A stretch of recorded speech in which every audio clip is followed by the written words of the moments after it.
जय महाराष्ट्र विद्यार्थ्यांनो, आपण याच्या आधी 2 व्हिडिओ बघितले. त्या व्हिडिओमध्ये पहिले आपण बघितलं होतं गद्य विभाग आणि नंतर बघितलं होतं पद्य विभाग. आता आपण बघू स्थूल वाचन. स्थूल वाचन आपल्याला 6 मार्कांसाठी पेपरला विचारले जाते. कोणतेही 2 लिहा असं विचारलं जाते.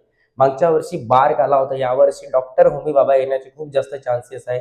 सोबतच त्याच्यामध्ये सूर्यास्ताच्या दर्शनाने मनात निर्माण हे सुद्धा एक येण्याचा टॉपिक जास्त चान्सेस आहे. सूर्यपणती हे सुद्धा येण्याचे जास्त चान्सेस आहे. सगवारो कॅक्टस आणि थोडासा पाण्यावर कसे वाढावे खूप जास्त चान्सेस आहे. त्याच्यामध्ये पुन्हा पाणी हेच जीवन. सोबतच व्युत्पत्ती कोशाचे कार्य, जसं आता येते याच्यामध्ये व्युत्पत्ती कोशाचे कार्यामध्ये कोश जर विचारलं तर हे 2 कोश करून जा, निर्मितीचा ठराव आणि निर्मितीसाठी अर्थसहाय्य. आणि हे मागच्या वर्षी सुद्धा विचारलं होतं, आधी केले मग सांगितले. ओके विद्यार्थ्यांनो, जसं यावर्षी खूप जास्त चान्सेस आहे डॉक्टर होमी बाबा हे करून जायचं आहे, खूप जास्त चान्सेस वाढत आहे. त्याच्यानंतर सूर्य आणि पणती, सूर्य किंवा पणती 2 पैकी एक विचारला जाईल.